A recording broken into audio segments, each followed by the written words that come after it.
Sejam bem-vindos a mais um episódio do programa Fé Inabalável. Eu sou o Luís Melo. E eu sou a Lucinda Braga.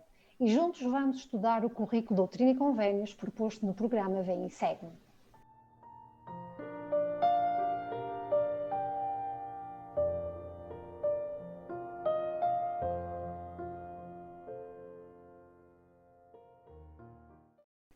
Nesta semana vamos estudar as secções 14 a 17 de Doutrina e Convénios.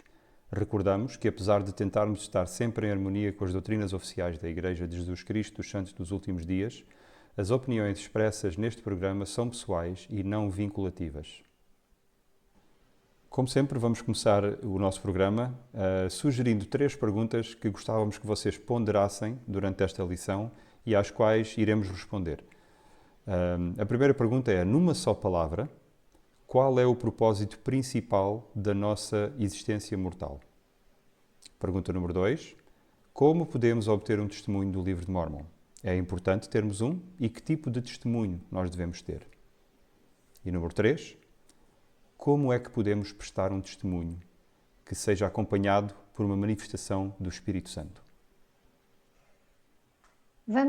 Vamos começar por estudar as secções 14 a 16. E o contexto histórico referente a elas é o seguinte. Embora o trabalho de tradução estivesse a correr bem, em maio de 1829, a situação em Harmony começou a ficar progressivamente mais difícil para Joseph, Emma e Oliver.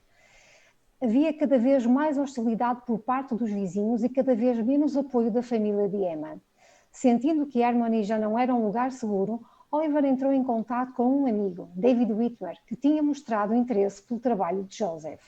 David morava com os seus pais e os irmãos em Fayette, Nova York, a cerca de 160 km de Harmony.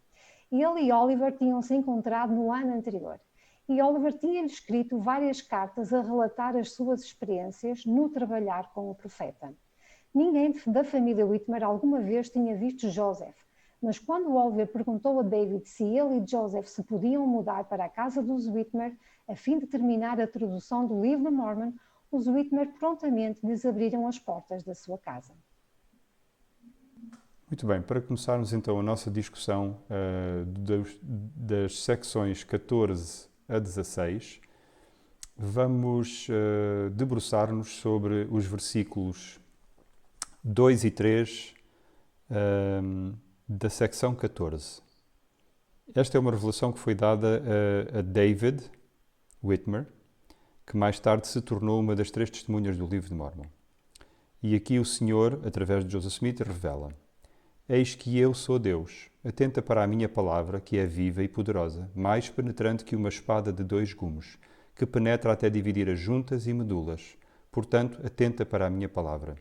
Eis que o campo já está branco para a ceifa. Portanto, quem deseja ceifar, que alcance a foice com vigor e ceifa enquanto durar o dia, a fim de entesourar para a sua alma a salvação eterna no reino de Deus. Lucinda, o que é que te chamou a atenção aqui? Que coisas é que gostavas de destacar nestes versículos? Olha, nestes versículos há uma palavra que me chama a atenção, que é a palavra viva. Ele está a dizer que a palavra dele é uma palavra viva. E uma palavra viva, a palavra viva se indica algo que tem ação e poder. Então, isto quer dizer que a palavra do Senhor é viva porque é uma fonte de vida, uma fonte de real poder para nós que escutamos. E aqui também está a falar sobre a espada de 2 gumes, que é uma espada que consegue penetrar na alma até atingir o nosso íntimo, ou seja, a palavra de Deus, quando penetra em nós, ela penetra em cada fibra do nosso corpo, e por isso é que nós conseguimos acatá-la, nós conseguimos interiorizá-la e conseguir vivê-la. Mais tarde iremos falar sobre o propósito de um testemunho, mas estou-me a lembrar de Alma, quando ele foi falar, ele achava que a palavra dele e o testemunho que ele iria falar ao povo iria ser o suficiente para mudar o coração daquele povo. Então, a palavra do Senhor tem que ser viva, uma palavra de ação, que exige mudança da nossa parte. É interessante, eu achei também interessante aqui no versículo 2, falando acerca da palavra dele, que ele a descreve como uma espada de dois gumes. Nós, em português, temos a expressão idiomática e, na verdade, ela existe também em inglês. Temos o pau de dois bicos, mas temos também a lâmina de uma espada de dois gumes. E isso o que quer dizer é que tanto pode dar para o bem, pode ter uma consequência muito boa, mas também pode ter uma consequência muito má. Sim. A história que me veio à mente quando estava a ler esta escritura foi a história do rei Salomão, aquela história tão conhecida em que aquelas duas mulheres se apresentam com uma criança. Reivindicam a criança para elas. Exatamente, reivindicam, porque pelos vistos ambas tinham tido uma criança, mas uma tinha morrido e ambas estavam a reivindicar aquela criança como sendo sua e queriam que o rei decidisse entre elas. E o rei disse, bom, se vocês não se conseguem decidir e se nós não conseguimos aqui decidir, eu vou cortar a criança à meia e dou metade a cada uma. E a mãe, afligida com aquela situação, disse, não, eu prefiro que a outra fique com a criança do que matá-la para... Ou seja, a espada de dois gumes, como disse aqui, vai penetrar até dividir as juntas e as medulas. E é interessante que a parte mais dura do nosso corpo, a parte mais dura da nossa estrutura toda, são os ossos. E a medula está no centro do osso. Portanto, a espada do Senhor é suficientemente afiada para chegar ao nosso centro, para chegar mesmo ao nosso íntimo. No entanto, apesar de ser tão afiada, apesar de conseguir dividir tudo e mais alguma coisa, apesar de poder ser utilizada para distinguir o bem e o mal, e para nós a utilizarmos inclusivamente para distinguir o bem e o mal, ela não é forçada sobre ninguém. Nenhum dos filhos de Deus é forçado a aceitar esta palavra de Deus. Eu gosto também daquilo que está escrito em Elamã 3, 29 e 30 e aquilo que está escrito em Hebreus 4, 12. Quando em Elamã 3, o Senhor também, falando, diz que a sua palavra é viva e eficaz e que rompe ao meio todas as artimanhas. Portanto, não só é suficientemente afiada para chegar ao nosso íntimo, mas também é útil e eficaz para romper todas as artimanhas e armadilhas que são postas. E depois, aquilo também que me veio à mente foi que ela é suficientemente forte e correta para guiar o homem de Cristo por um caminho estreito e apertado e para depositar a sua alma à mão direita de Deus. Há várias descrições da palavra de Deus nas Escrituras. Uma daquelas que também me veio à mente é a barra de ferro no sonho de Lei. Sim. Não foi uma cordinha, não foi um cordel, foi uma barra de ferro à qual nos deveríamos agarrar firmemente e constantemente até que finalmente chegássemos à árvore da vida, que é Jesus Cristo, que é o sacrifício expiatório do Senhor Jesus Cristo. E aqueles que, durante a sua jornada, nos momentos de escuridão, nos momentos em que aquela névoa os envolvia, largaram a barra de ferro, largaram a palavra de Deus, perderam a sua influência viva, como tu muito bem disseste, e perderam-se por caminhos que não os levavam a sítio nenhum. Luís, também há aqui duas escrituras que convém salientá-las. Em 1 Néfi 17, de 45 a 46, ele diz-nos claramente que as pessoas havias perdido a sensibilidade, de modo que não pudestes perceber suas palavras. Então, a palavra do Senhor, a palavra de Deus, além de ser viva, tem que ser entendida, tem que ser percebida por nós. E quando nós nos afastamos do Senhor, não temos capacidade para entender, nem temos o espírito certo para entender a sua palavra. E também em Mosias 26, 3, diz que por causa da incredulidade não podiam compreender a palavra de Deus. Então, a falta de sensibilidade e a incredulidade são duas características que, se nós não tivermos cuidado com elas, podem nos levar ao afastamento da palavra de Deus. E assim nunca poderemos conhecer a sua vontade. E apesar dela ser tão afiada, se nós não desenvolvermos esta sensibilidade e se tivermos incredulidade, ela não vai ter um efeito sobre nós, não vai conseguir penetrar-nos até à nossa medula. Portanto, ele não nos força, apesar dela ser poderosa, viva, afiada como uma espada de dois gumes e ter essa capacidade incrível de mudar a nossa vida, ela não vai ser forçada sobre nós e não vai ser imposta, e o Senhor não nos forçará a ouvir e a aceitar a sua palavra. E também tem outra coisa, é que além, assim como uma espada pode cortar, como estavas a dizer, a cortar e destruir vidas, também a palavra de Deus tem o poder suficiente para destruir a alma, morte espiritual daqueles que não atenderem a ela, não é? Porque ela, no fundo, depois vai servir como um julgamento também para nós. Se nós não ouvirmos, nós vamos ser julgados também por não estarmos receptivos, nem queremos ouvir a palavra do Senhor. E isso no juízo final também servirá para a nossa condenação. Exatamente. É uma espada de dois gumes. Pode trazer tantas Exatamente. bênçãos, mas pode servir também para nos Também, condenar. exatamente. Por outro lado, ao descrever no versículo 3 o trabalho que os servos devem fazer, já não é utilizada uma espada, mas é utilizada uma foice. E eu achei Exatamente. isto interessante. Que já não que, tem dois gumes. que já não tem dois gumes, tem um gume só, é muito afiado, exatamente, mas a foice tem um propósito também bastante diferente do que aquele que uma espada de dois gumes tem. Aqui é dito que esta espada vai dividir, que vai penetrar. Já discutimos que é uma espada de dois gumes, que pode abençoar, mas também pode amaldiçoar. No Exatamente. entretanto, a nós, os servos de Deus, não nos foi dada uma espada. Nós temos que trabalhar com uma foice. E o objetivo da foice é colher. Faz-me lembrar também aquela parábola que Jesus Cristo contou, em que ele disse a parábola do trigo e do joio, E do joio. exatamente, que está em Mateus 13, de 24 a 30, em que o Senhor planta o trigo e depois às tantas descobre que o inimigo veio e plantou também joio no meio daquele campo. E que o trigo e o joio começaram a crescer juntos. E que o que acontece ali é que os servos lhe perguntaram ao Senhor: Senhor, queres que a gente vá e arranque o joio?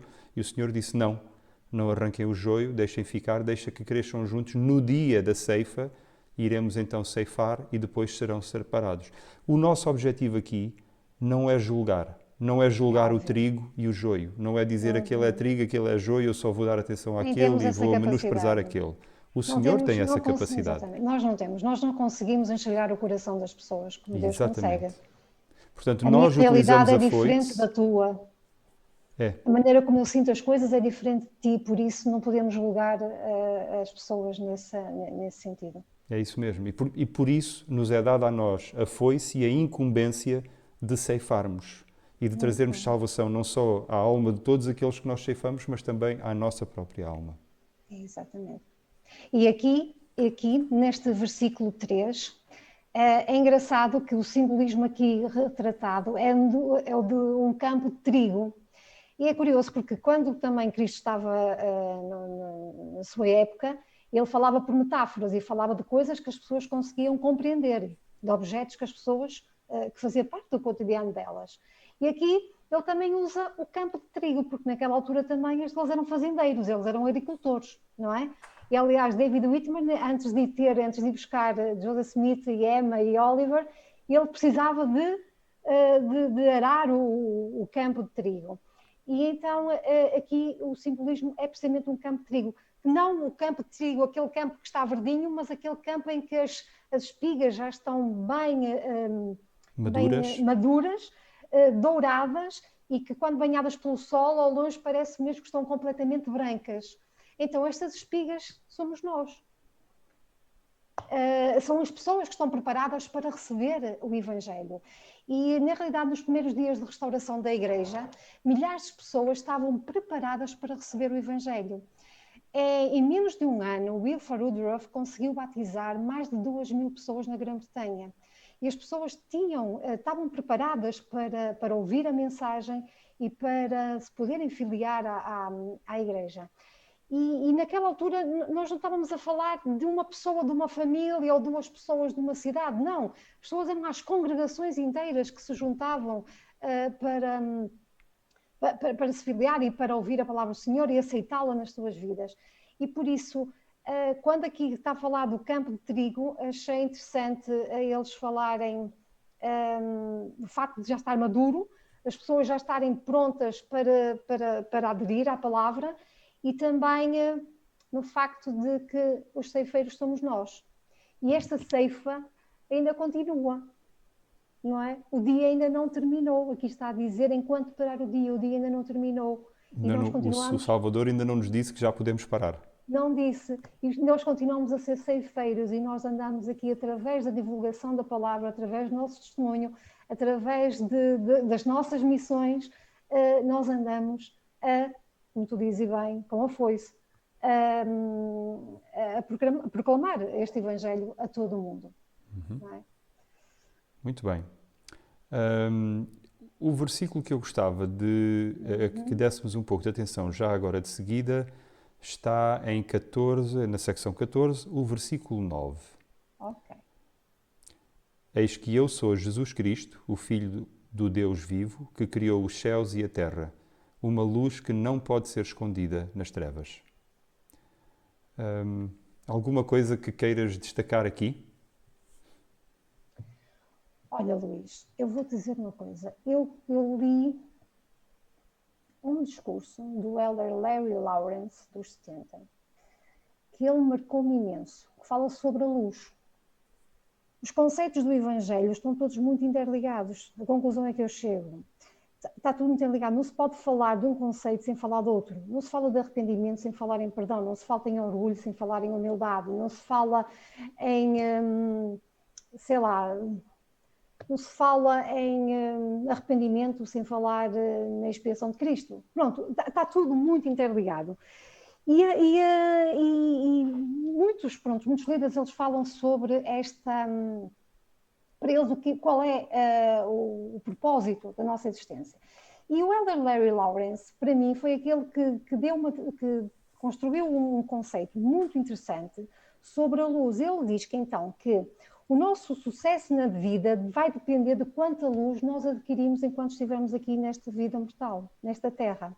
Porque ele diz que o objetivo da nossa existência é obter luz. E o nosso espírito torna-se mais brilhante quando é nutrido com luz. Ele diz que há uma escritura em 1 João 1,5 que diz que Deus é luz e não há nele treva nenhuma. Então, nosso Pai Celestial, como já foi um homem mortal, ele que evoluiu gradualmente até se tornar um ser com a plenitude da luz. E a plenitude da luz é a plenitude da alegria. E por ele nos amar tanto, ele quer que nós também possamos estar cheios dessa plenitude da luz. E então, o que é que ele fez? Antes de virmos a esta terra, ele concedeu-nos a luz de Cristo, a nossa consciência. E também, enquanto estamos aqui, ele deu-nos o dom do Espírito Santo, que faz com que o nosso espírito tenha mais luz.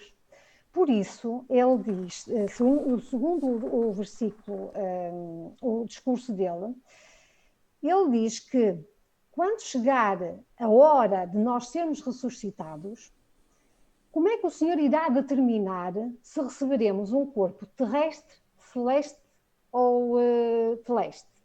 Tudo tem a ver com a luz que nós acumulamos no nosso espírito. Se nós acumulamos luz celestial suficiente, então nós vamos ressuscitar com um corpo celestial. Se acumularmos luz não tão suficiente, vamos ressuscitar com outro corpo, ou celestial ou terrestrial. Então, mas para nós podermos obter a luz, então aqui vai entrar tudo aquilo que nós precisamos de fazer para permanecer dentro do caminho do convênio, do caminho reto e estreito, sermos obedientes, perseverarmos até ao fim, nos arrependermos. Todos os outros conceitos, tudo aquilo que nós aprendemos no Evangelho, só tem um propósito. O propósito é que o nosso corpo se encha de luz. Porque só assim é que nós podemos, um dia mais tarde, poder alcançar a tal vida eterna. A nossa luz vai poder suportar a presença da luz do Senhor. Eu achei interessante esta maneira como ele explica este conceito da luz, não é? Porque o próprio Cristo é luz, é a plenitude da luz. Aliás, os seres celestiais descritos por Joseph Smith, quando vieram a esta terra, e até por outros apóstolos, eles vinham, eram seres de luz. Ele diz que Moroni, quando apareceu no quarto, ele era um ser de luz, não é? E eu achei muito interessante esta palavra, e a mim fez-me pensar um bocadinho mais na luz que nós temos que ter e que ser também para os outros. Uhum. E isso, por acaso, enquadra-se perfeitamente com a escritura que eu ia ler a seguir, que está em 3º Nefi 18, no versículo 24, na qual o Salvador diz àqueles nefitas que ele foi visitar: portanto, levantai a vossa luz para que brilhe perante o mundo. Exatamente. Levantai a vossa luz. E depois ele diz que luz é esta que nós temos que levantar. E eis que eu sou a luz, diz ele, que levantareis. Aquilo que me viste fazer, eis que vistes que eu orei ao Pai e vós todos o testemunhaste. Portanto, a luz que nós temos que levantar ao mundo, e é uma obrigação nossa levantar a nossa luz ao mundo para que brilhe perante o mundo, a luz que nós devemos levantar é Cristo. Não é a minha sabedoria, não são as minhas obras, não são a minha bondade, o eu, mas é sim, temos que fazer as coisas de maneira, temos que dizer as coisas de maneira a que a glória seja para Ele e não para nós. E isto não é uma tarefa fácil. Isto não é uma tarefa fácil e É uma responsabilidade muito grande. E requer muito trabalho e requer muito pensamento. Como é que eu vou fazer as coisas para que a glória que seja dada, para que a luz que seja vista não seja a minha, mas seja sim a de Cristo. Portanto, temos que pensar acerca disto, porque muitas vezes fazemos as coisas e acabamos por ficar com a glória. Acabamos por ser a luz que é demonstrada. Mas Cristo aqui é muito claro. Eis que eu sou a luz que levantareis. Estamos a fazer qualquer coisa de mal quando recebemos muita gratidão, quando recebemos muito louvor pelas coisas que fazemos. Temos que arranjar a maneira de fazer as coisas de maneira a que o louvor seja dado a Cristo e não a nós.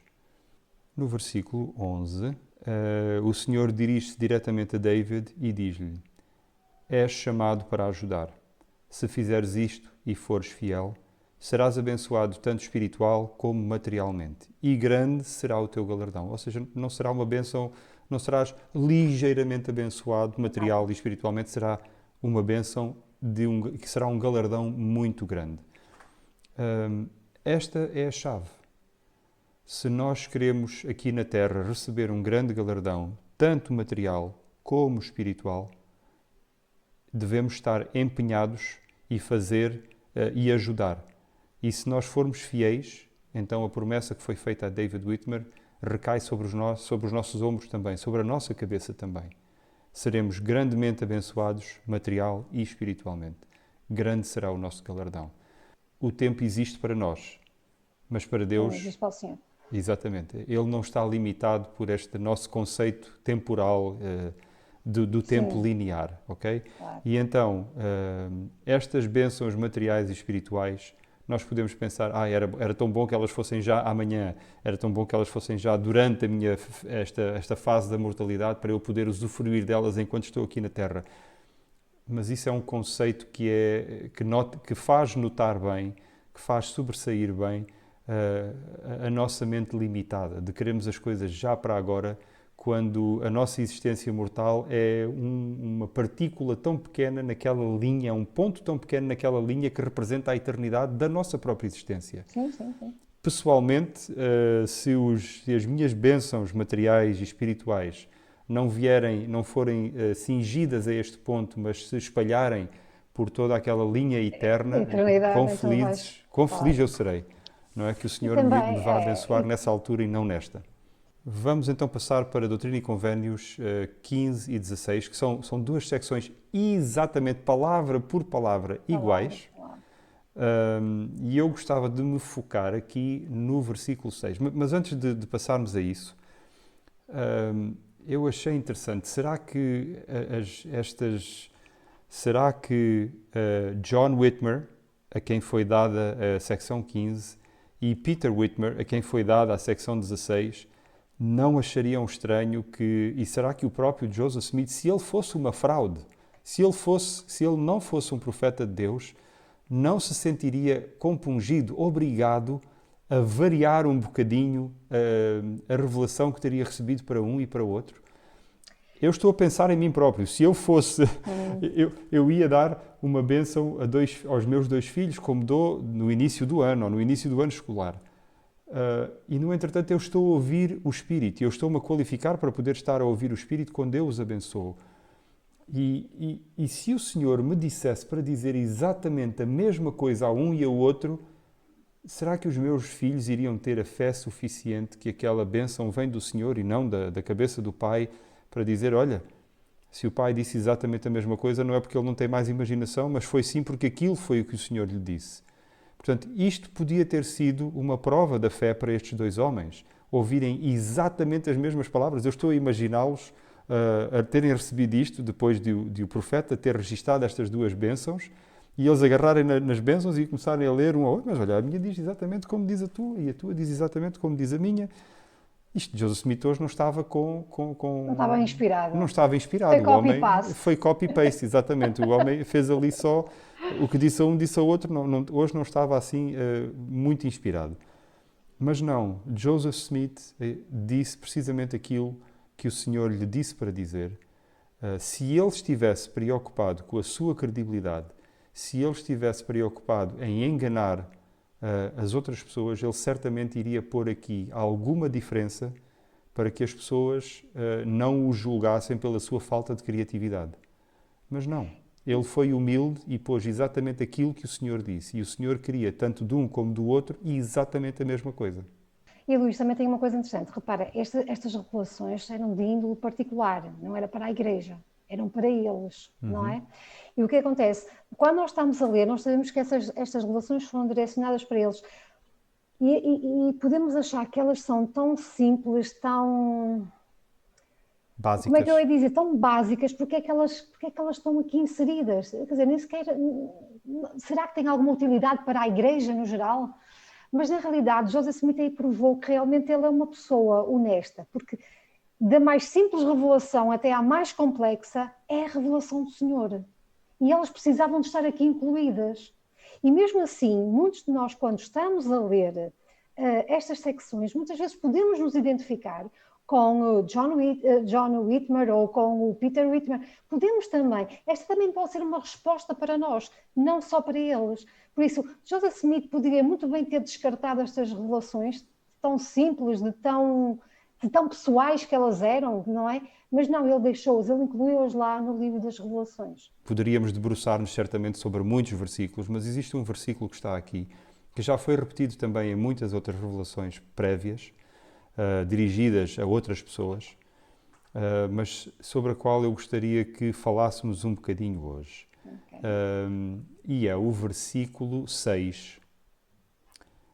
E é o último versículo, é o versículo 6, tanto da secção 14 como da secção, tanto da secção 15 como da secção 16. Exatamente. E esse versículo diz: E agora eis que eu te digo, que a coisa de maior valor para ti será declarar arrependimento a este povo, a fim de trazeres almas a mim e descansares com elas no reino do meu Pai. Amém. A coisa de maior valor, a pérola mais preciosa, aquilo a que tu deves dedicar mais atenção, a coisa que, apesar de todas as outras coisas interessantes que haja para dizer, esta é o arrependimento. Deve ser aquilo em que te focas e é o arrependimento. É exatamente. E sabes, Lucinda, é interessante que quando nós, dentro da igreja, estamos tão habituados a fazer isto, quando nós falamos do arrependimento, quando ouvimos uma aula do arrependimento, quando se fala acerca do arrependimento, normalmente falamos acerca dos passos do arrependimento. Sim. Que temos que reconhecer parece o erro, uma lista, que temos que sentir pesar. Okay. Exatamente, já reconheci isto, o erro, agora aquilo. já senti pesar, já fiquei aqui um bocadinho triste e tal, pesar, já agora tenho que confessar, depois tenho que restituir, depois... E existe esta lista que realmente são os passos do arrependimento. No entanto, têm de ser feitos, que têm de ser feitos e têm o seu valor. Exatamente. E têm o seu valor. Mas o objetivo do arrependimento não é que nós realmente vamos e façamos vistos em cada um destes itens da lista. O objetivo do arrependimento é um objetivo muito mais glorioso, muito mais grandioso. E eu acho que era sobre esse objetivo que Deus estava aqui a falar. É por isso que o arrependimento tem este valor tão grande. E é aqui que nós, é nesta secção que nós vamos falar acerca de uma das perguntas. Qual é o propósito principal desta nossa existência mortal? Falando acerca do arrependimento, eu gosto de falar acerca de dois frutos principais do arrependimento. Eu gostava de ler aqui duas escrituras. A primeira está em Alma 36, os versículos de 16 a 21. É uma epístola que Alma, o pai, testificou, escreveu ao seu filho Elamei e testificou acerca da sua própria conversão, do que é que lhe aconteceu durante a sua conversão. E são palavras lindíssimas e falam muito bem acerca dos frutos do arrependimento. Ele deu aqueles passos todos, Sim, sim, sim. mas o que é que aconteceu como resultado desses passos? Então aqui no versículo 16 ele começa: durante 3 dias e 3 noites fui atormentado pelas dores de uma alma condenada. E aconteceu que enquanto eu estava assim atormentado e enquanto eu estava perturbado pela lembrança de tantos pecados, eis que me lembrei também de ter ouvido o meu pai profetizar ao povo sobre a vinda de um Jesus Cristo, um Filho de Deus para expiar os pecados do mundo.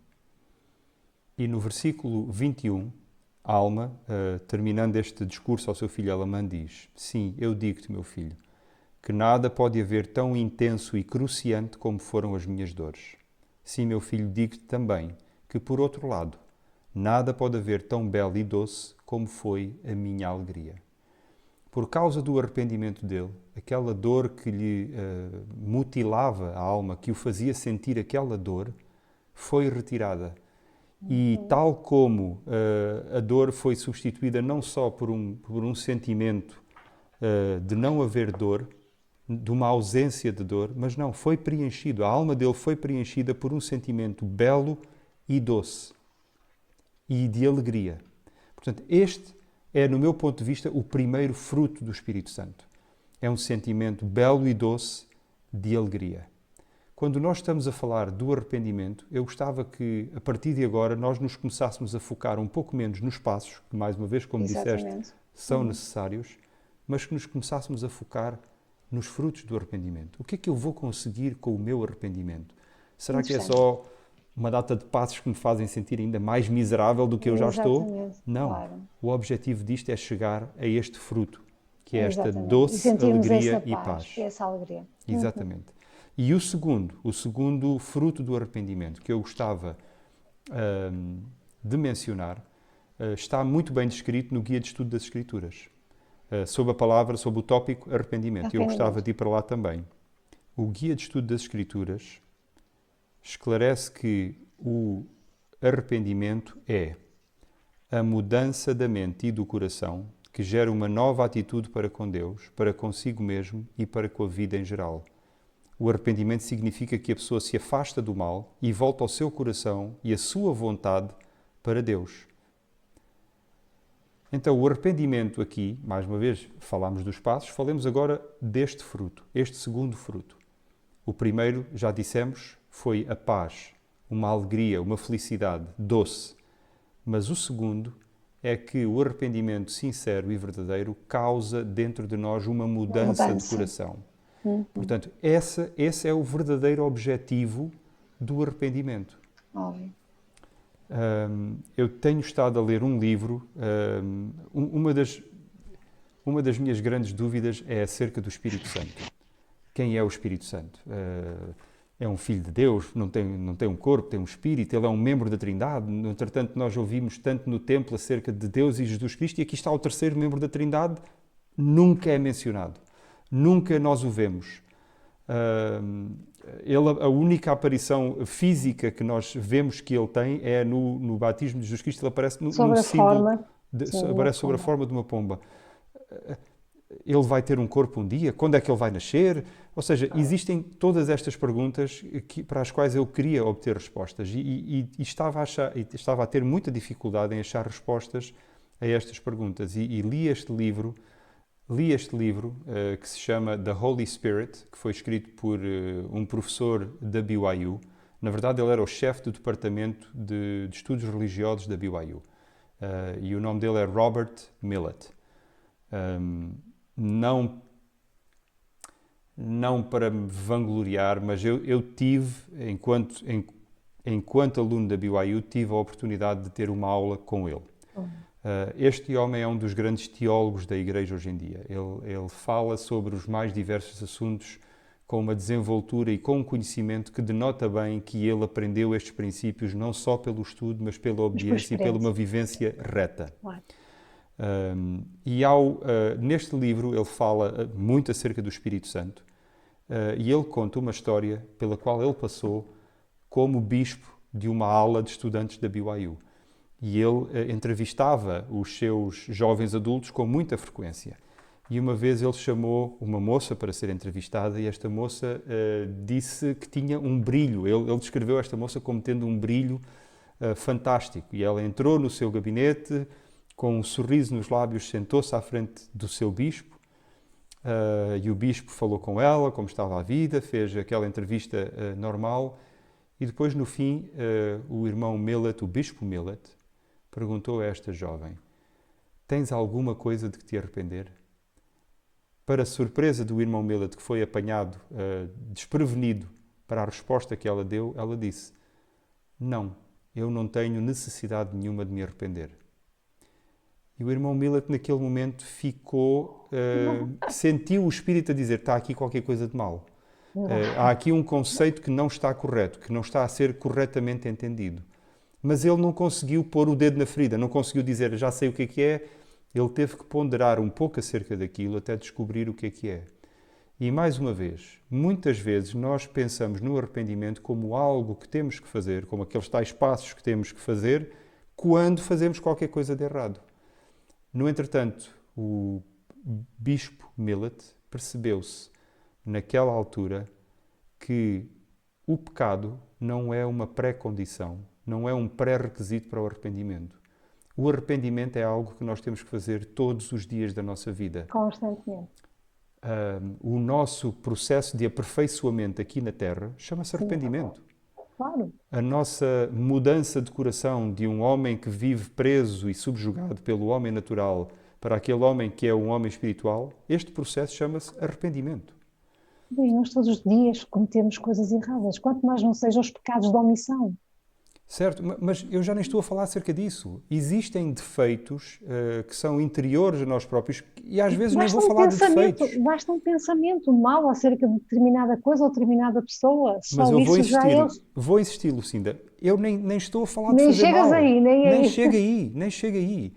Existem coisas em mim que são características minhas que têm que ser descontinuadas. Exatamente. Eu posso ser uma pessoa muito tímida e que não gosta de falar. No entretanto, eu não posso ser um Deus assim.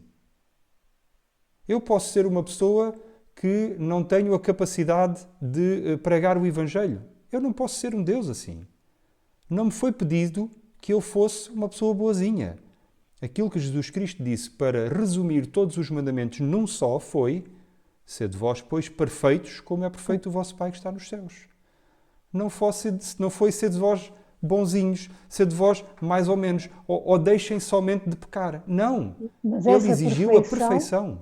Aqui na Terra não é possível, mas nós sabemos que com a expiação de Cristo e com o poder capacitador dessa expiação, nós conseguimos sobrepujar muito dessas nossas incapacidades, dessas nossas limitações, que não são podemos pecados. nos tornar uma pessoa melhor.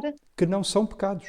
Não, são limitações que nós temos. Então, mas é isso que eu quero dizer. E o poder que capacitador de Cristo não é só, o poder capacitador da expiação não é só para pecados nem enfermidades, é também para as nossas limitações, para as nossas incapacidades do dia a dia. Nós aí vamos pedir que o Senhor nos possa, digamos, com o seu poder, nos possa fortalecer, não é? Exatamente. Mas o princípio é exatamente o mesmo. E a beleza é que os frutos também são exatamente os mesmos. Claro. Os frutos do arrependimento são para ser obtidos todos os dias. Nós não temos que esperar por um pecado para exercermos o arrependimento. Nós não temos que esperar por um erro para o podermos corrigir.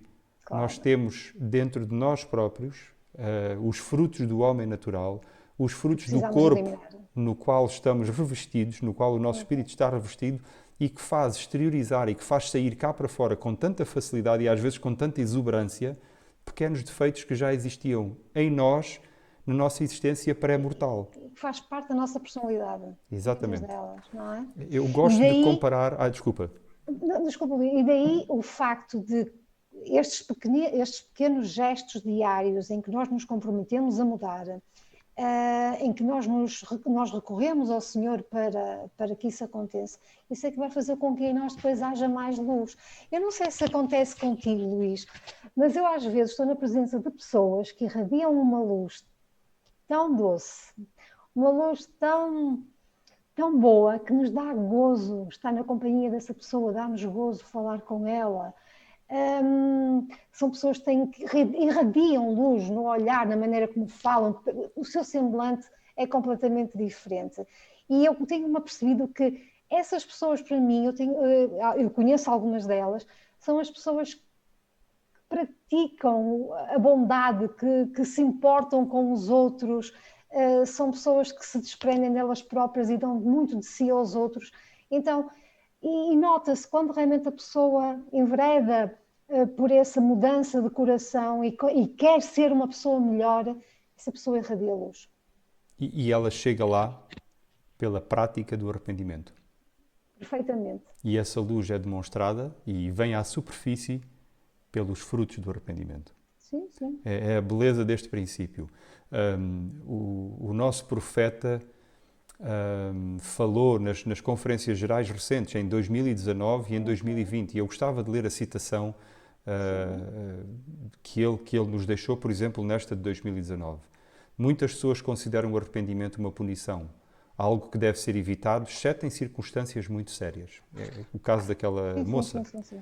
Entretanto, este sentimento de punição é engendrado por Satanás. Ele tenta impedir que confiemos em Jesus Cristo, que está de braços abertos à espera e desejoso de nos curar, perdoar, limpar, fortalecer, purificar e santificar.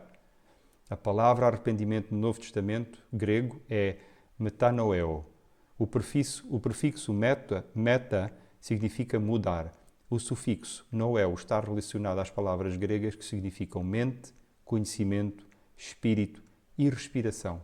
Assim, quando Jesus pede que nos arrependamos, Ele está a convidar-nos a mudar a nossa mente, o nosso conhecimento, o nosso espírito, até mesmo a maneira como respiramos. Ele pede-nos que mudemos a maneira como amamos, como pensamos, como servimos, como gastamos o nosso tempo, como tratamos o nosso cônjuge, ensinamos os nossos filhos e até mesmo como cuidamos do nosso corpo. Nada é mais libertador, mais enobrecedor ou mais crucial para o nosso progresso individual do que nos focarmos constantemente, diariamente, no arrependimento. Quer estejamos a trilhar diligentemente o caminho do convênio, quer nos tenhamos desviado ou saído dele, ou já nem o consigamos ver do sítio onde estamos neste momento, eu rogo-lhes que se arrependam. Conheçam o poder fortalecedor do arrependimento diário, o poder de agir melhor e de ser melhor a cada dia. Estas são as palavras do nosso profeta. Pouco tempo depois de ter sido chamado. E ele definiu o tom e aquilo que deve ser realmente importante para nós. O arrependimento diário. Um arrependimento que não carece de nós termos cometido um grande erro para podermos procurar uma pequena falha em nós que temos que limar, uma pequena aresta que temos que suavizar para nos tornarmos mais semelhantes ao Salvador, para podermos fazer brilhar de nós a luz de Cristo, para fazer brilhar através de nós a luz de Cristo. E agora, pegando nestas tuas últimas palavras, vou ler aqui uma citação do Elder Neil Maxwell, que vem mesmo de encontro àquilo que tu disseste, que ele diz assim: se nos decidirmos pelo caminho do discipulado, vamos sair de uma fase inicial em que apenas reconhecíamos Jesus e passar a admirá-lo, em seguida adorá-lo e, por fim, espelhar-nos nele. Nesse afã de nos tornarmos mais semelhantes a ele, precisamos ter uma atitude de arrependimento. Exatamente. O elder Bruce C. Hafen, dos 70, ele tem uma frase também num discurso que ele fez na Conferência Geral de Abril de 2004, em que ele diz: à medida que nos aproximamos de Deus, Ele irá mostrar as nossas fraquezas e por meio delas vai nos tornar mais sábios e mais fortes. Se vocês se estiverem a aperceber de um número progressivamente maior de fraquezas em vocês mesmos, isto significa que se estão a aproximar cada vez mais de Deus, não que nos estamos a afastar. Eu gosto de agarrar naquela imagem da pedra no sapato. Mas, na verdade, eu que gosto tanto de fazer caminhadas na natureza, eu gosto mais de pensar que eu estou a caminhar não com sapatos, mas com sandálias. E as sandálias sentem-se muito rapidamente de areia e de pedras e terrinha e seja mais incomodativo.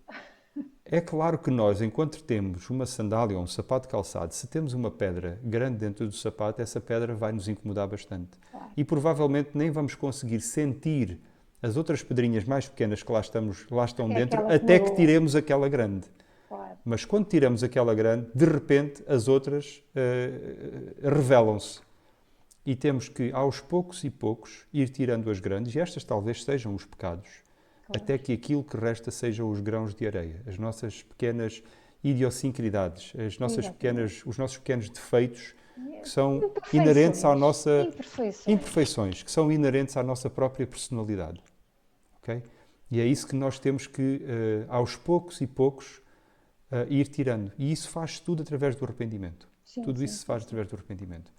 Para terminar este tópico do arrependimento, que é, para mim, é essencial que seja falado.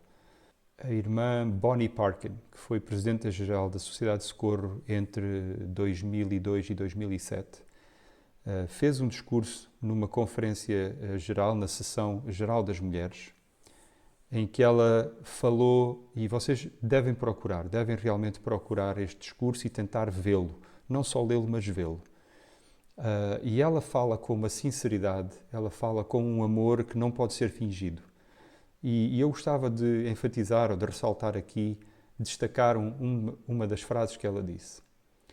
Pertencer é o nosso direito sagrado de primogenitura.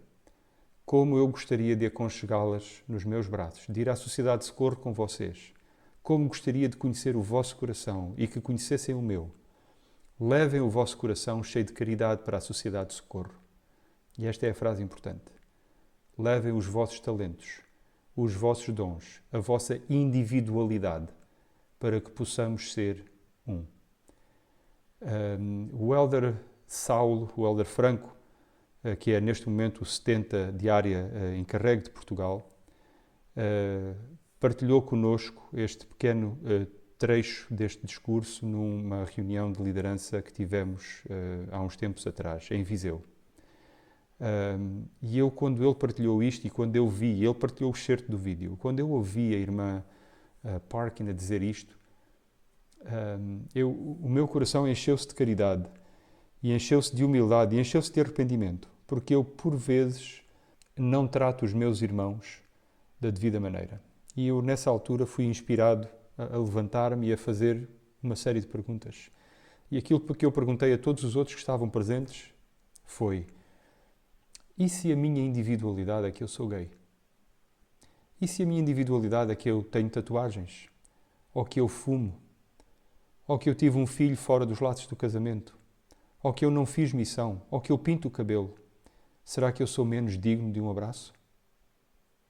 Mesmo depois de me ter arrependido, será que eu sou menos digno de um abraço porque eu fiz uma coisa errada? Mesmo depois de eu passar pelo arrependimento, será que eu sou menos digno de um abraço? E eu sei que a irmã Parkin responderia sinceramente e rapidamente: não. Tu és certamente digno de um ou de mais abraços. Mas muitas vezes, apesar das pessoas terem passado pelos princípios, pelos passos do arrependimento, apesar das pessoas já terem feito a sua paz com Deus e com Cristo, nós, como membros da Igreja, continuamos a sentir-nos ofendidos pelas suas ações e continuamos a martirizar e a massacrar aquelas pessoas por algo que elas fizeram e a demonstrar, e isto é o pior de tudo, que não temos fé no sacrifício expiatório de Jesus Cristo. Que Ele sim sacrificou-se e é suficiente para limpar os meus pecados, mas o daquele ou o daquela, nem pensar. Não. E eu não vou perdoar. Embora ela não tenha agido, embora ele não tenha agido contra mim, não foram os convénios que ele fez comigo que ele quebrou ou que ela quebrou. No entretanto, eu sinto-me ofendido e acho-me no direito e sinto-me orgulhoso por tratar aquela pessoa mal. Eu senti naquela altura que tinha muito que me arrepender. Eu senti que tinha que fazer uma mudança na minha maneira de agir em relação às pessoas com quem eu lido diariamente. Mais uma vez, o Senhor tem a espada de 2 gumes, mas eu só tenho uma foice.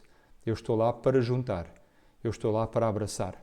Independentemente de quem for, dos pecados que tenha cometido, da aparência que eles tenham, eu estou lá para abraçar, eu estou lá para juntar. Deixo ao Senhor, aquele que empunha a espada de dois gumes, a capacidade para discernir, para conseguir julgar de acordo com a justiça e não de acordo com a aparência, a dignidade de uma pessoa para poder estar na sua presença ou não. Acho que, à medida que interiorizamos o princípio do arrependimento, devemos também interiorizar o princípio do perdão. Perdão para nós próprios, mas perdão também para os outros. Na Conferência Geral de Abril de 2020 e na mensagem de abertura, o nosso profeta, ele disse-nos o seguinte: a nossa principal missão na vida é de nos prepararmos para encontrar o nosso Criador. E conseguimos isso à medida que nos arrependemos diariamente e recebemos a sua purificação, a sua cura e o seu poder fortalecedor.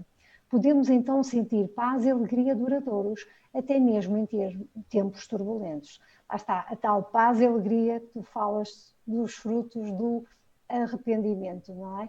E também aqui, o arrependimento é como se fosse a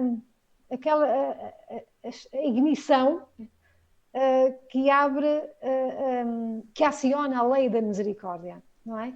E nós aí podemos entrar mais na presença do Senhor e sermos beneficiados com o seu Espírito. E temos em nós aquela humildade, como disseste há bocado, de reconhecer as nossas pequeninas imperfeições, os nossos pequeninos julgamentos, os nossos pequeninos maus pensamentos, mas que é o suficiente para não nos deixarem de entrar na presença do Senhor. Por mérito próprio. Por mérito próprio, daí precisamos da lei da misericórdia. Constantemente. Muito interessante esta citação. Passemos então agora para a secção 17. Como contexto histórico, eu gostava de vos ler o seguinte. Quando Joseph e os seus amigos terminaram a tradução, a mente deles voltou-se para as promessas que o Senhor tinha feito no livro de Mórmon e nas suas revelações, de que as placas seriam mostradas a 3 testemunhas. Os pais de Joseph estavam a visitar a fazenda Whitmer naquela época, assim como Martin Harris, que numa manhã se uniu a Oliver e a David para pedir a Joseph que lhes permitisse serem as testemunhas. Joseph então orou e o Senhor respondeu dizendo que se eles confiassem nele de todo o coração e assumissem o compromisso de testificar a verdade, eles poderiam ver as placas.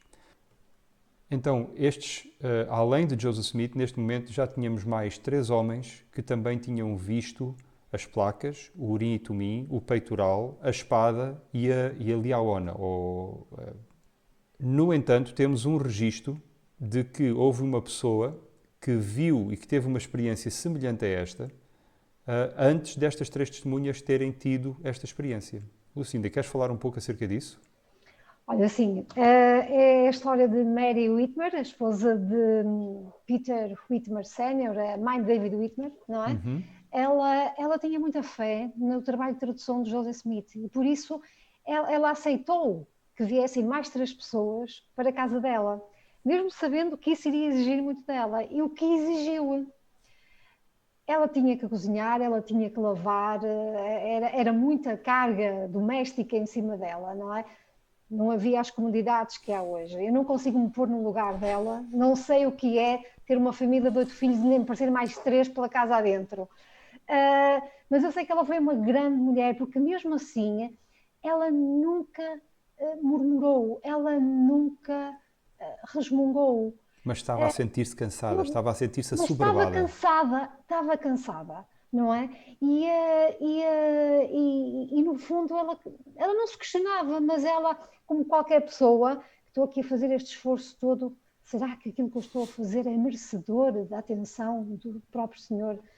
E então um dia ela foi ordenhar a vaca e apareceu-lhe uma pessoa idosa com uma mala ao ombro, ao qual inicialmente ela assustou-se, mas ele depois falou com uma voz muito mansa e isso tranquilizou um bocado e ele então apresentou-se como sendo Moroni e que ele desejava mostrar-lhe as placas para que ela pudesse ver que o trabalho que ela estava a ter, o contributo que ela estava a dar para a restauração da igreja, estava a ser aceito pelo Senhor e que isso era uma demonstração, ao mostrar-lhe as placas, era uma demonstração de que realmente ela era merecedora de ver aquelas placas e que ela podia ficar tranquila porque todo o seu trabalho estava a ser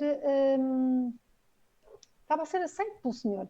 Isso Moroni Aceito e não lhe reconhecido foi, como importante. Aceito e reconhecido como importante. mas o que é interessante é que Moroni não lhe foi aliviar o fardo. Ele não lhe foi limpar a casa, não lhe foi ordenhar a vaca, não foi fazer nada disso.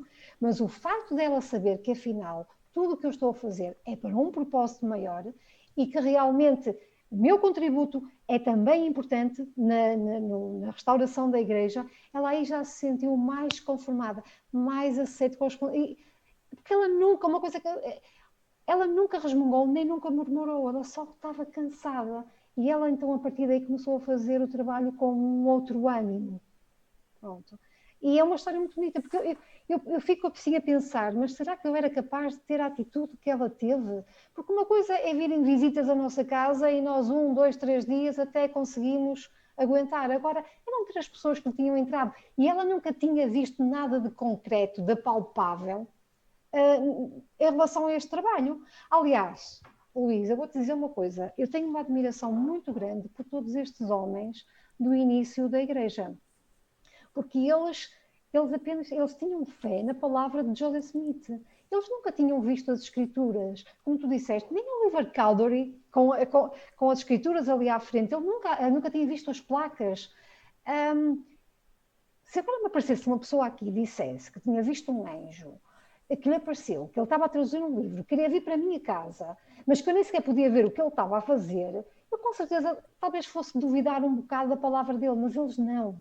E foi muito importante que eles tivessem dado esse contributo, ainda mais louvável, é que eles procuravam o Senhor para saber o que é que eles poderiam fazer para contribuir para que o processo de tradução fosse muito mais rápido. O que é que posso fazer nesta obra para ajudar esta obra a ir avante? Mesmo sem tendo nada de concreto que eles pudessem ver. John Smith ainda sabia que estava ali qualquer coisa, estava ali um volume, não é? Mas os outros não. Nem Mary sabia. Eles sabiam que eles iam lá para o andar de cima para fazer as Traduzir. traduções, mas não sabiam nada. Isso foram homens muito importantes, de uma grande fé e de uma grande confiança. Aliás, eu acho que eles só se baseavam nas impressões que tinham quando falava com Joseph Smith e que o Espírito lhes revelava que realmente ele era um homem de Deus e que estava a fazer um trabalho certo. Tem que haver aqui a capacidade de nós reconhecermos as contribuições simples que todos podemos fazer. Por não estar a traduzir, não quer dizer que eu seja menos. Exatamente. Por não estar a liderar o ramo, não quer dizer que eu seja menos. Por não ser o presidente da Sociedade de Socorro, ou o presidente do Quórum de Elders, ou o presidente disto e daquilo, não quer dizer que eu seja menos. Existem maneiras simples com que eu posso contribuir e que receberão exatamente a mesma recompensa do que aqueles que estão a magnificar o seu chamado numa outra posição. Exatamente. Paulo disse que por eu não ser mão, não quer dizer que seja menos que o olho. Por não ser olho, não quer dizer que seja menos que a boca ou mais que a boca. Se só houvesse mão, estávamos tramados porque não víamos. Se só houvesse olho, não podíamos cheirar. E assim por diante. Ou seja, todos nós temos os nossos dons, todos nós temos os nossos talentos, todos nós temos as nossas incumbências. E é dentro do desempenho dessas incumbências que nós contribuímos de uma maneira valorosamente igual para o estabelecimento do reino de Deus na Terra. Exatamente. Ela não esteve a Luís, fazer de escrivã de nada. Joseph Smith, Mas ela não esteve a traduzir, ela esteve a fazer a facilitar parte dela. vida. Exatamente, a facilitar a vida a eles. Luís, nós muitas vezes somos Maria, mas muitas vezes também somos Marta, não é? E às vezes aquele contributo físico, aquele contributo mais material que nós possamos dar aos outros, não é? Também pode ser um bom contributo. É muito importante. Por muito pequeno que seja, tem um grande significado no conjunto de toda a obra do Senhor. É isso mesmo. Portanto, a primeira testemunha do livro de Mórmon foi, na verdade, uma mulher. É verdade. A primeira pessoa a quem o Salvador ressurreto apareceu foi uma mulher. Nem Emma teve esse privilégio. Exato, nem Emma teve esse privilégio. E é interessante nós vermos isto. As mulheres não aparecem muito nas Escrituras. São poucas as heroínas que sobressaem nas Escrituras. No entretanto, quando elas aparecem, elas fazem um contributo grande Claro. e são reconhecidas sempre pelo Senhor pelo valor do seu contributo que fazem. Em Doutrina e Convénios 17.1, o Senhor revela quais são os objetos que serão mostrados a estes homens. Eis que vos digo que deveis confiar na minha palavra, e se o fizeres de todo o coração, vereis as placas e também o peitoral, a espada de Labão, o Urim e Tumim, que foram dados ao irmão de Jared no monte quando ele falou com o Senhor, e os guias milagrosos que foram dados a Lei. E a pergunta que me surgiu na minha mente quando eu li isto foi: porquê estes objetos? Porquê que, além de mostrar as placas, não seria o suficiente mostrar as placas? Mary, por exemplo, viu somente as placas. Mas a estes homens foram mostradas não só as placas, mas também todos estes outros objetos. A resposta que eu consegui elaborar na minha mente e que fez sentido para mim foi que as placas testificavam que realmente as placas haviam. Mas a existência de todos estes objetos testificavam que a tradução que Joseph Smith proveu daqueles caracteres era correta. Que aqueles objetos que ali estavam a ser mostrados tinham sido mencionados na história que eles tinham estado a traduzir. Que aquilo não tinha sido algo fabricado pela imaginação de Joseph Smith. Aquilo era uma evidência concreta de da que história. As histórias todas que aconteceram ao longo do livro de Mormon foram histórias verdadeiras. E depois, repara numa coisa, Luís, também. Nós... Eu, quando li o livro de Mormon pela primeira vez e cheguei à parte da bússola, eu não estava a contar que aquilo fosse uma bússola redonda. Quer dizer, na minha mente, uma bússola é tudo menos aquilo, não é? Então, uma coisa é nós termos uma descrição, outra coisa é nós podermos visualizar o objeto em si. E, na realidade, eles tiveram que ser também testemunhas daqueles objetos. Eles tiveram que depois também testificar daqueles objetos. São reais. Aconteceram, existiram, existem ainda. Por isso, para mim, faz todo sentido mostrar não só as placas, mas tudo aquilo que envolveu toda a história do livro de Mormon. Uma das coisas que para mim foi interessante, eu percebi perfeitamente o porquê que o Senhor mostraria o peitoral, porquê que mostraria o Urim e Tumim, porquê que mostraria os guias ou a Liaona. Eu percebi porquê que o Senhor mostraria todas essas coisas, mas quando se mencionou que ele mostrou também a espada de Labão, eu fiquei um pouco curioso, mas o porquê, qual é o significado específico disto? E irmãos e irmãs, eu não vou demorar-me em relação a isto. Digo-vos somente que fiz uma pesquisa e nos documentos que são publicados pela BYU e por estudiosos, por teólogos da Igreja, deparei-me com uma descrição de uma comparação que existe entre o que da história de David e Golias e a história de Nefi e de Labão. E esta comparação que é feita entre os dois relatos identifica 38 semelhanças entre as duas e é muito interessante nós conseguirmos estudar aquilo e ver como realmente aquele padrão que o Senhor estabeleceu com David ao sobrepujar Golias se repetiu quase ipsis-verbicamente, quase literalmente, passo por passo, na maneira como Nefi teve que lidar com Labão. Inclusivamente, e só para vos espicaçar a curiosidade, Nefi cortou a cabeça de Labão com a espada de Labão. David cortou a cabeça de Golias com a espada de Golias. Portanto, não se esqueçam de pedir o documento depois de verem o vídeo e todas estas escrituras e os links para este estudo estarão lá incluídos também. Estes homens, no versículo 3, não só lhes é feita a promessa de que eles iriam ver estes objetos, mas é-lhes também dada uma responsabilidade. E no versículo 3 diz: e depois de teres alcançado fé e visto com os próprios olhos, primeiro fé, depois vem a prova da vossa fé, então testificareis a respeito deles pelo poder de Deus. Estes homens não estavam a ver aquilo, não estavam a ver aqueles objetos para matar a sua curiosidade. Havia um propósito muito mais grandioso que o Senhor tinha para aquelas 3 testemunhas. Depois de demonstrarem fé, eles viram com os próprios olhos. Portanto, a sua fé foi recompensada com um conhecimento perfeito. Mas tudo isto foi feito para que eles testificassem a respeito desta obra e a respeito daqueles objetos pelo poder de Deus. E o objetivo é bastante claro no versículo 4. E isto fareis para que o meu servo Joseph Smith Jr. não seja destruído e para que eu realize os meus justos propósitos para com os filhos dos homens nesta obra. E esta responsabilidade que é posta sobre estes homens faz-me lembrar da responsabilidade que nós temos também quando obtemos um testemunho do livro de Mórmon.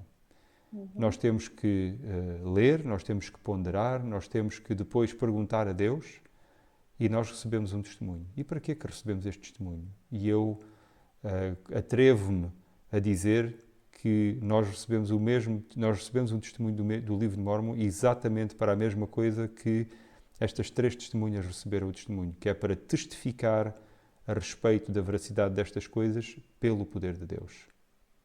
E Luís, deixa-me só dizer-te aqui no versículo 6, o próprio Senhor presta o seu testemunho no livro de Mórmon.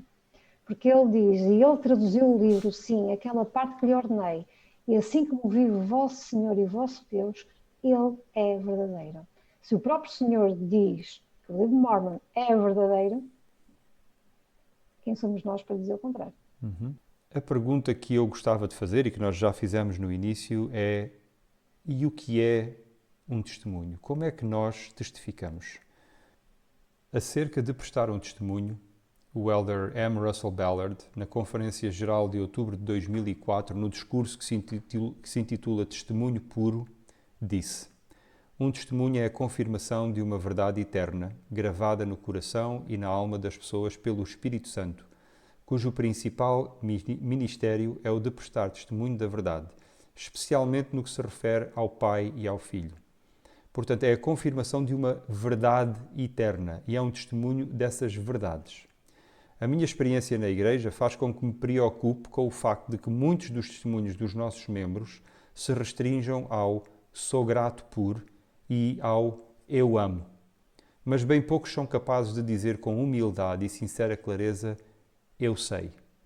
Como resultado, as nossas reuniões às vezes carecem de sustentação rica e espiritual de um testemunho que inspira a alma e tenha um efeito significativo e positivo na vida de todos os que ouvem esses testemunhos. As nossas reuniões de testemunhos precisam de ser mais centralizadas no Salvador, nas doutrinas do Evangelho, nas bênçãos da restauração e nos ensinamentos das Escrituras. Precisamos de substituir as histórias, os relatos de viagem e os sermões por testemunhos puros. É interessante que ele tenha falado aqui acerca das expressões de gratidão e das expressões de amor. E muitas vezes nós ouvimos testemunhos que se cingem a eu sou grato por isto, eu sou grato por aquilo, eu sou grato por não sei dos quantos, eu amo a minha família, eu amo... E, no entretanto, de acordo com aquilo que o Elder Ballard ensinou, o testemunho, o Espírito Santo não vai prestar um testemunho daquilo que está a ser dito, porque essas não são verdades de consequências eternas. É, exatamente. Luís, deixa-me só ler, por favor, aqui Doutrina e Convênios 84, que diz: portanto, declarai as coisas que ouvistes e em que verdadeiramente acreditais e sabeis ser verdadeiras. Por isso, quando nós prestamos um testemunho, nós temos que dizer aquilo que realmente sentimos e que sabemos que são verdadeiros. Por isso começamos muitas vezes por eu sei, eu creio, eu testifico, não é? Porque é aquilo que realmente nos sai do coração, coisas que nós sabemos.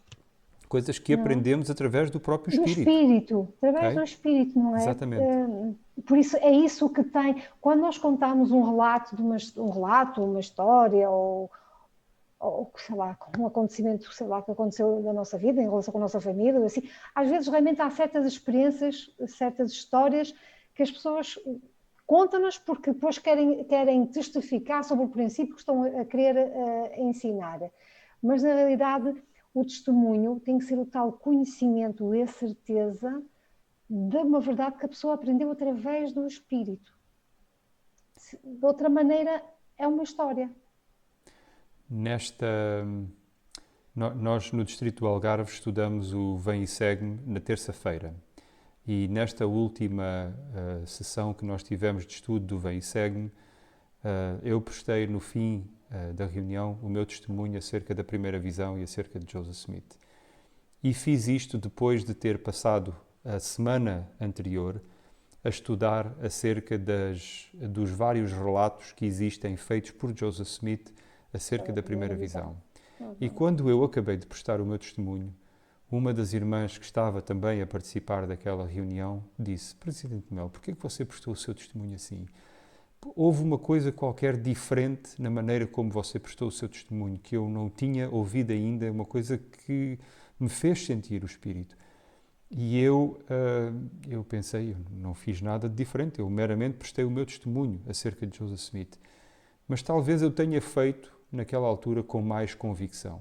Porque aquilo que eu sentia naquele momento por Joseph Smith e pela obra que ele fez, tinha sido ampliado, eu tinha uma certeza maior, mais ampla, baseada não só no sentimento do Espírito, mas baseado num sentimento do Espírito que tinha testificado sobre uma porção maior daquilo que Joseph Smith tinha feito.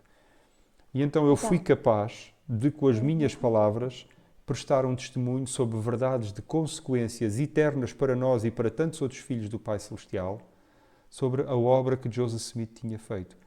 E quando nós estamos a prestar um testemunho baseado nestas tais consequências, nestas tais verdades de consequências eternas, o Espírito não só testifica aquele que presta e alimenta e engrandece aquele que presta o testemunho, mas também carrega estas mesmas palavras para os corações e testifica e grava-as no coração e na mente daqueles que estão a ouvir. E é aqui que uma reunião de testemunhos se torna realmente proveitosa.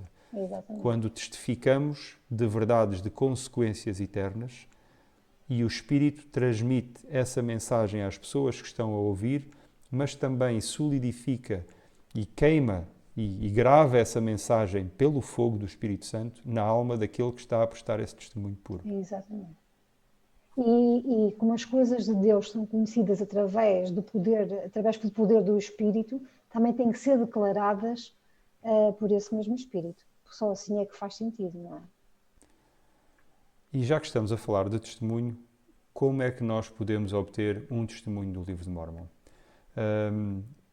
Foi isto que estes homens fizeram. Eles foram testemunhas especiais do Livro de Mórmon, a eles foram mostradas as placas, mas não só eles eram capazes, devido àquela experiência que tiveram, de testificar que realmente as placas tinham sido verdadeiras, mas por terem visto os outros objetos, eles puderam testificar também que o conteúdo e a tradução que Joseph Smith tinha feito daquelas placas realmente tinha sido inspirada por Deus e estava em harmonia com o conteúdo das placas. Não era uma invenção dele. Não era uma invenção dele.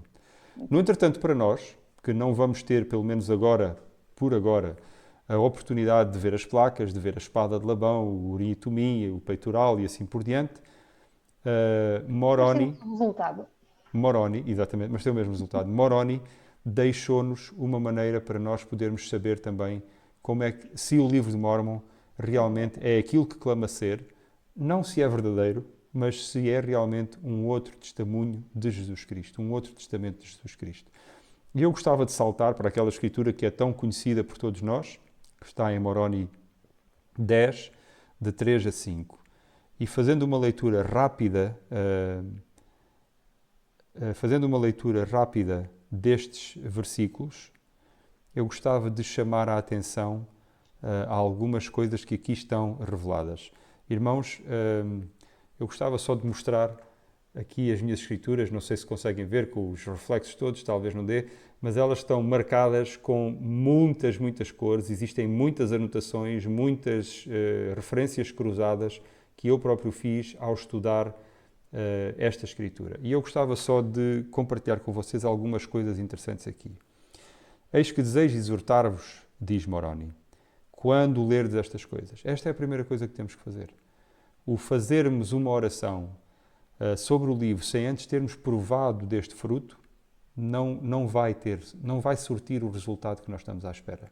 que nós tanto desejamos.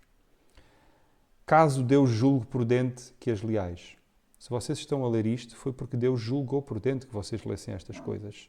Houve muitas pessoas que nasceram antes de 1820 que Deus não achou prudente que elas tivessem conhecimento delas durante esta fase da sua experiência mortal.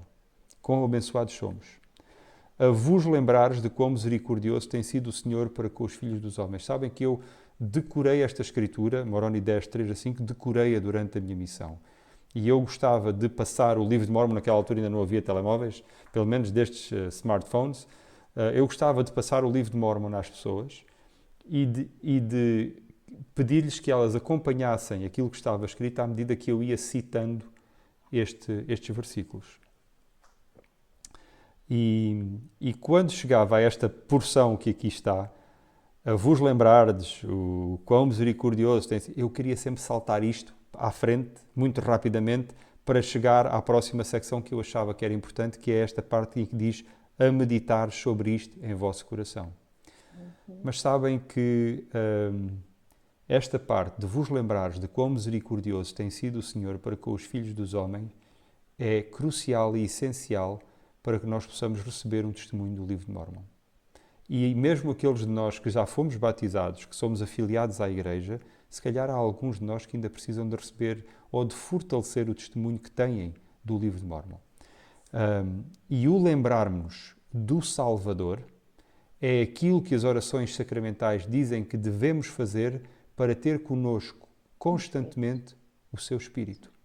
Portanto, quando diz aqui a lembrares da misericórdia, do Salvador, a lembrarmos do seu sacrifício expiatório, enquanto estamos a ler o livro de Mórmon, e a encontrarmos o Salvador na leitura do livro de Mórmon, vai contribuir valorosamente para que nós possamos sentir o Espírito e ganhar um testemunho do livro de Mórmon.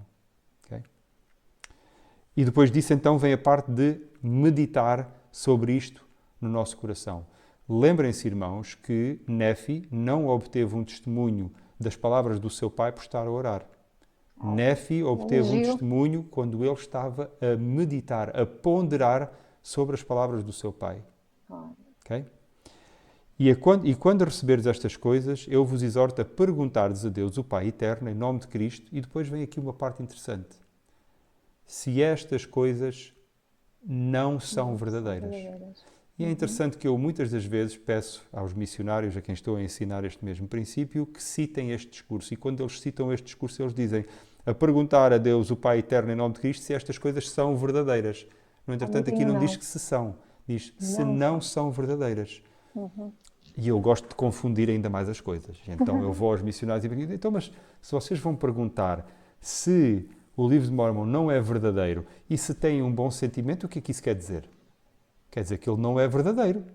Então o que quer dizer é que se eu pergunto se o livro de Mórmon não é verdadeiro, o que eu devo ter para confirmar que o livro de Mórmon é verdadeiro é um estupor de pensamento. E os missionários ficam assim um pouco confundidos por esta explicação. Mas a explicação deste não são verdadeiras é muito lógica, na verdade. O Senhor não quer que nós vamos a Ele e que lhe façamos as perguntas. Ele não é o Google. O Senhor não se chama Google. Nós não podemos ir ao Senhor e fazer-lhe a pergunta e Ele revela aquilo. Ele já revelou que o livro de Mórmon é verdadeiro. Nós temos que tomar uma decisão através da meditação, através de ponderarmos, temos que tomar uma decisão e depois de tomarmos essa decisão, temos que ir perguntar ao Senhor se a nossa conclusão não é verdadeira. Lucinda, eu posso olhar para ti agora e eu examino e eu olho daqui e eu acho que o teu casaco é cor-de-rosa. Não é. Não é. É. Percebes? Se eu fosse um pouco mais preguiçoso, eu não examinava, eu não olhava e eu perguntava meramente de que cor é o teu casaco? À espera que eu te desse uma resposta. À espera que tu me desses uma resposta. À espera que tu fizesses o trabalho que eu tenho a capacidade de fazer. Okay?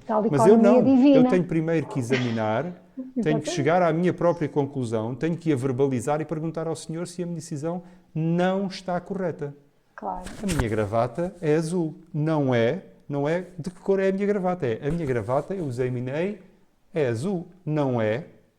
Então é este mesmo método que nós devemos tomar para podermos obter um testemunho do livro de Mórmon. Examiná-lo, meditar, chegar a uma conclusão fundamentada no nosso estudo e depois perguntar ao Senhor se a conclusão a que chegamos não é verdadeira. E agora vem a gloriosa promessa. E se perguntares com um coração sincero, querendo realmente saber, não fazendo isto meramente porque o meu pai me pediu que fizesse, ou porque os missionários me desafiaram a fazer, mas querendo realmente saber, e com real intenção, tendo todo o desejo de seguir a informação e os princípios que eu vou receber do Salvador, não meramente para matar a minha curiosidade, mas para mudar a minha vida, para exercer o arrependimento na minha vida, para que eu possa melhorar. Se eu fizer isto então com um coração sincero e com real intenção, tendo fé em Cristo, mais uma vez, o papel importante de pensarmos e de termos fé nele, Ele nos manifestará a verdade destas coisas pelo poder do Espírito Santo. Esta é a maneira como nós podemos obter um testemunho do livro de Mórmon. E mais uma vez o Espírito Santo vai nos testificar de que aquilo que nós estamos a ler, que é a palavra do Senhor, não é? Então as coisas do Senhor obtêm-se através do Espírito e são declaradas também através do Espírito. Só assim é que nós podemos ter esse testemunho. É isso mesmo, é isso mesmo. Nesta altura, eu gosto sempre de me referir a Doutrina e Convênios 9 e 8, aquela secção que foi dada a pedido de Oliver Cowdery. Sim. E o Senhor aqui, em resposta ao pedido de Oliver Cowdery, ele diz: mas eis que eu te digo que deves estudá-lo bem na tua mente. E depois me deves perguntar se está certo. Se está o quê certo? Se a conclusão a que estudaste, a que o estudo na tua mente te levou a concluir. Me deves perguntar se está certo. E se estiver certo, eu farei arder dentro de ti o teu peito. Portanto, sentirás que está certo. É importante que nós façamos tudo aquilo que podemos fazer para chegar a estas conclusões. A tal economia divina que nós falamos aplica-se aqui também. O Senhor não vai fazer por nós aquilo que nós temos a capacidade de fazer por nós mesmos. Okay? Portanto, esta é a maneira de nós obtermos um testemunho do livro de Mórmon. E quando o fazemos, temos certamente a obrigação de depois partilhar esse testemunho com os outros e de testificar. Exatamente. Irmãos e irmãs, foi um prazer estar convosco novamente a estudar as Escrituras. Espero que tenham gostado desta nossa exposição. Pessoalmente, senti-me edificado e nutrido por este tempo que passei aqui com a Lucinda a discutir estas coisas. Mais nutrida fiquei eu, que aprendi tanto contigo. Se ainda não o fizeram, queremos pedir-vos, por favor, que subscrevam ao nosso canal, que divulguem estes vídeos por pessoas que vocês achem que possam também beneficiar desta análise que nós fazemos das Escrituras. Gostava também de vos lembrar que todas as Escrituras que nós utilizamos, as citações que nós utilizamos durante esta aula, estão disponíveis, se vocês as quiserem, num documento que disponibilizamos a todos aqueles que nos mandarem um e-mail. O endereço de e-mail, mais uma vez, é fé.inabalável.sud@gmail.com. Sem outro assunto, me despeço, desejando-vos uma boa noite e uma boa semana de estudo das Escrituras. Boa noite a todos.